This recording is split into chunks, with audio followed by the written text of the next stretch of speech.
perang saking lepet. Kowe bener yo.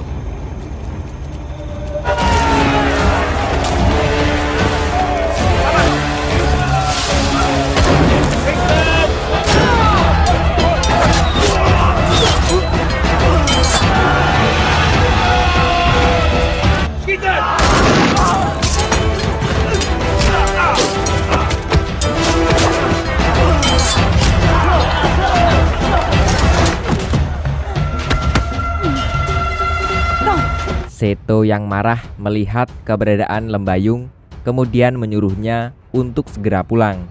Namun Lembayung menolak. Perkelahian antara adik dan kakak pun terjadi. Seto tak habis pikir Lembayung bisa berbuat nekat datang ke Batavia karena aksinya ini sama saja dengan bunuh diri. Seto juga menjelaskan penyebab ia menghilang dari Mataram dan memilih tinggal di Batavia, yakni karena ulah para pembesar Mataram yang korup, di mana saat itu ia dan Turah, Kang Masnya Randu, disiksa oleh Mataram hanya karena melaporkan kerabat Pangeran Purbaya yang menggelapkan pajak. Lembayung mencoba membujuk Seto untuk kembali pulang ke Mataram, namun Seto tidak mau. Seto justru hendak melukai adiknya sendiri. Beruntung Kelana datang menolong.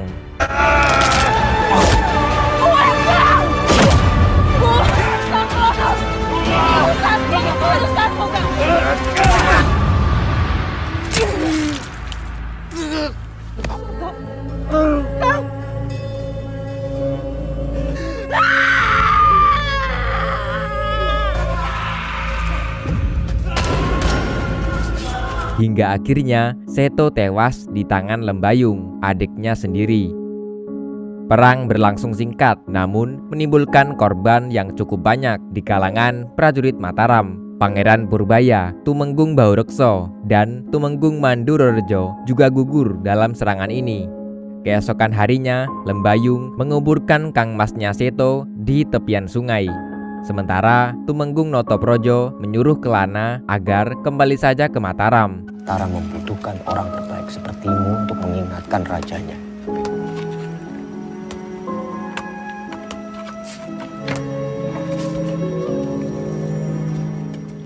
Beberapa jam kemudian, Lembayung terbangun dari tidurnya. Ia merasa heran mengapa tempat itu menjadi sunyi. Perlahan ia berjalan hingga akhirnya menemukan suara teriakan. Lembayung mencoba mendekati sumber suara.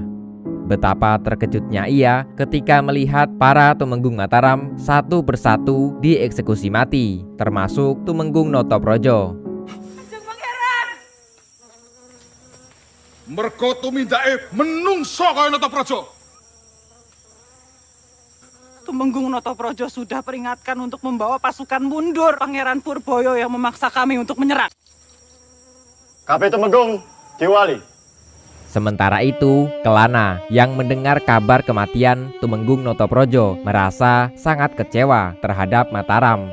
Bagaimana tidak, Tumenggung Notoprojo sudah ia anggap sebagai pamannya sendiri yang telah merawatnya sedari kecil. Namun, beliau justru dihabisi oleh Mataram, negeri yang ia bela. Lembayung yang tak tahan lagi berada di sana, kemudian mencuri salah satu kuda keraton dan kembali pulang ke Mataram. Di keraton, Sang Prabu sedang memberi tugas kepada Tumenggung Noropokso dan Adipati Ukur. Namun, di luar terdengar sebuah perkelahian. Ternyata itu adalah Lembayung yang telah sampai di Mataram. Para prajurit tak mengetahui bahwa ia adalah pahlawan Mataram.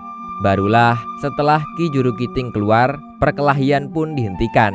Lembayung kemudian masuk menghadap kepada Sang Prabu. Setelah Lembayung masuk, para Tumenggung dan Adipati diperintah untuk keluar ruangan, sehingga yang berada di dalam ruangan hanyalah Lembayung dan Sang Prabu. Lembayung kemudian menceritakan kekalahan pasukan Mataram di Batavia. Menurutnya, perang tersebut sia-sia dan hanya mengorbankan nyawa rakyat Mataram, sehingga Lembayung meminta agar perang tersebut sebaiknya dihentikan.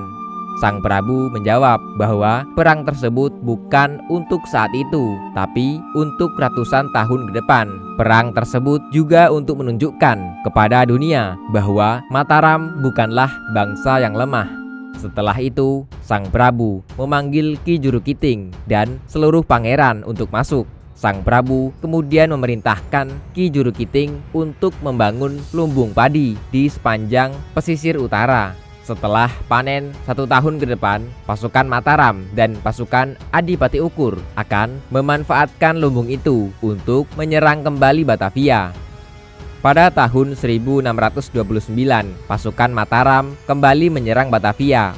Pasukan pertama dipimpin oleh Adipati Ukur, sementara pasukan kedua dipimpin oleh Pangeran Juminah. Total semua adalah 14.000 orang prajurit. Belajar dari pengalaman karena kurangnya perbekalan, Mataram telah menyiapkan lumbung-lumbung padi yang sebelumnya telah dibangun secara sembunyi-sembunyi. Namun sayang, lumbung-lumbung pangan yang dipersiapkan untuk kebutuhan perang itu dibocorkan keberadaannya oleh pengkhianat di Mataram. Sehingga pada akhir tahun 1625 Masehi, VOC membakar lumbung-lumbung padi tersebut yang membuat pasukan Mataram kembali mengalami krisis pangan seperti yang terjadi pada perang sebelumnya.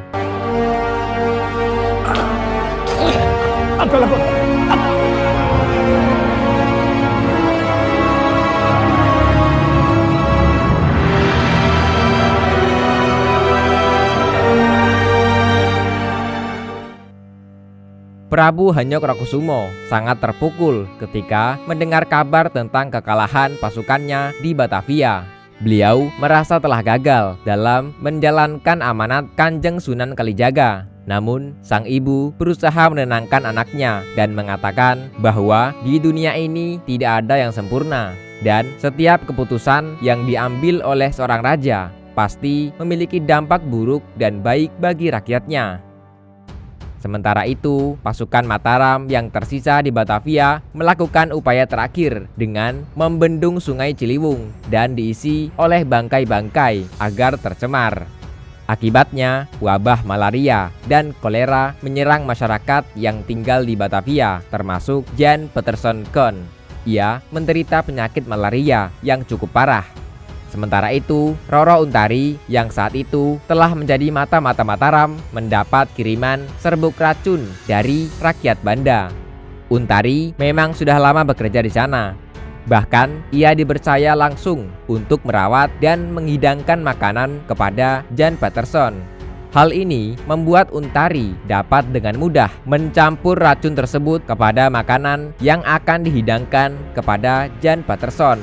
Setelah menelan racun yang dihidangkan, Jan Peterson Koen akhirnya tewas. Di sisi lain, Sang Prabu mendatangi padepokan Ki Jejer yang saat itu telah sepi. Para laki-laki semuanya sudah pergi ke Batavia untuk ikut berperang membela Mataram. Sementara yang perempuan sudah kembali pulang ke rumah mereka masing-masing. Sang Prabu berniat menghidupkan kembali tempat itu. Bahkan beliau sendiri yang akan mengajar di padepokan tersebut.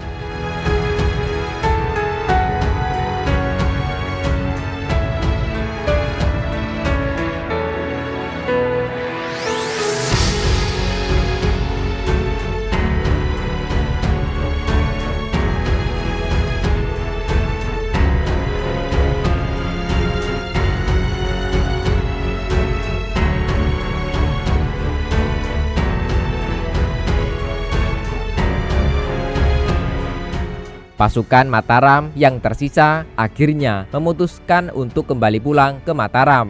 Mereka telah gagal menguasai Batavia dan siap menerima hukuman dari Sang Prabu. Namun, meskipun kekalahan mereka telah mencoreng kewibawaan Sang Prabu, bahkan mencoreng kewibawaan Mataram, Sang Prabu tidak menghukum mereka. Sang Prabu menganggap bahwa Mataram telah menang karena berani melawan.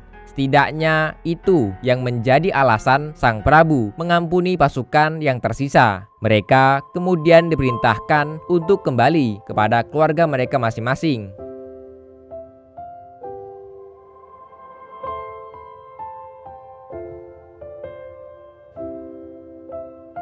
Pada tahun 1641, Prabu Hanyokrokusumo mendapatkan gelar bernuansa Arab yaitu Sultan Abdullah Muhammad Maulana Mataram yang diperoleh dari pemimpin Ka'bah di Mekah.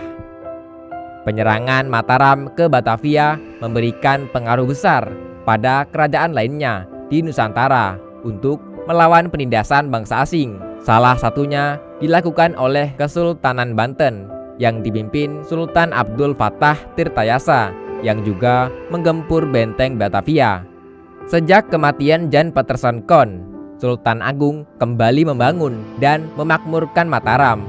Beliau juga memusatkan perhatian kepada ilmu dan kebudayaan. Kepemimpinan Sultan Agung yang tanpa kompromi mewarisi keberanian masyarakat Jawa dalam mempertahankan jati diri sebagai bangsa yang berdaulat dan berbudaya. Baiklah, selesai sudah kita membahas film Sultan Agung. Semoga bermanfaat dan sampai jumpa di video selanjutnya.